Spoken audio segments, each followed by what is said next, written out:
Iwan Fals Virgiawan Listanto lahir pada 3 September 1961 di Jakarta. Sejak kecil hidupnya sudah akrab dengan kesederhanaan. Ia bukan anak band elit atau lulusan sekolah musik mahal. Justru Iwan tumbuh dengan musik jalanan dan lingkungan yang sangat keras. Di masa SMA, Iwan sudah menunjukkan kecintaannya pada musik. Ia sering mengamen dari satu tempat ke tempat lain, dari kampung ke terminal, dari pinggir jalan ke bis kota. Tapi di balik itu semua, ada satu hal yang membuat Iwan berbeda dari pengamen lainnya, yaitu liriknya. Lirik-lirik bukan sekedar cinta dan romansa. Ia menyuarakan keresahan, kemiskinan, ketidakadilan, kekuasaan, dan suara rakyat yang kerap dibungkam. Tahun 1979, Iwan mulai mengikuti berbagai lomba musik, salah satunya festival musik country di Ancol. Dari situ ia mulai dikenal di kalangan musisi independen. Album pertamanya, Ambulan Zigzag, tahun 1979. Sebenarnya tidak sukses besar secara komersial, tapi itulah titik awalnya. Perlahan namanya mulai diperhitungkan. Baru pada tahun 1981 ketika merilis album Sarjana Muda, Iwan Fals mulai dikenal luas.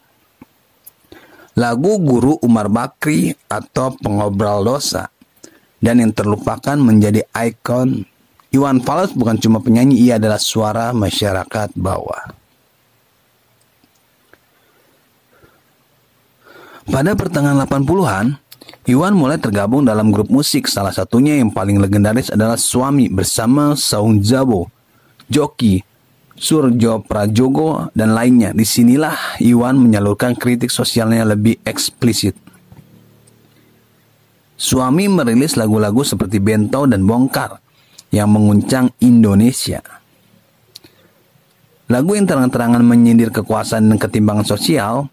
Lagu-lagu itu bahkan sempat dicekal oleh pemerintah Orde Baru. Kemudian Iwan tergabung juga dalam Kantata Takwa, sebuah proyek musik teatrikal dengan nuansa filosofis.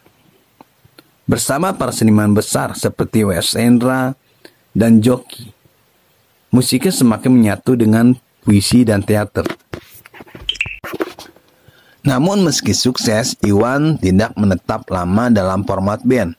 Ia kembali memilih jalur solo. Sebagai solois, Iwan terus melahirkan karya, tapi kehidupan pribadinya tidak selalu mudah. Pada tahun 1997, tragedi besar datang padanya, yaitu putra sulungnya, Galang Rambu Anarki, yang juga bercita-cita sebagai musisi, meninggal dunia di usia 15 tahun. Nama Galang sendiri pernah diabadikan dalam satu lagu saat lahir, Galang Rambu Anarki 1982. Kehilangan itu membuat Iwan Fals sempat vakum. Namun, dari kesedihan itu, lahirlah karya-karya yang lebih dalam. Iwan semakin religius dan reflektif. Ia mulai tenang namun tetap tajam. Lagu-lagunya tetap jadi sorotan karena selalu relevan dengan kondisi bangsa. Hari ini Iwan Fals bukan hanya seorang musisi, ia adalah simbol kejujuran, simbol perlawanan, dan simbol harapan. Ia membentuk komunitas penggemar setia bernama OI, Orang Indonesia, yang tersebar di seluruh negeri. Ia juga sering turun ke jalan menyuarakan isu-isu sosial. Tak peduli zaman berubah, tidak peduli genre musik berganti, nama Iwan Fals tetap abadi. Dari jalanan, dari terminal, dari lorong-lorong sempit kota, suara itu masih terdengar. Suara dari seorang Iwan Fals, bukan hanya penyanyi, tapi penyambung suara kita semua. Itulah sedikit kisah tentang Iwan Fals. Terima kasih sudah menonton. Jangan lupa untuk like, subscribe, dan nyalakan notifikasi loncengnya. Terima kasih untuk semua. Assalamualaikum warahmatullahi wabarakatuh.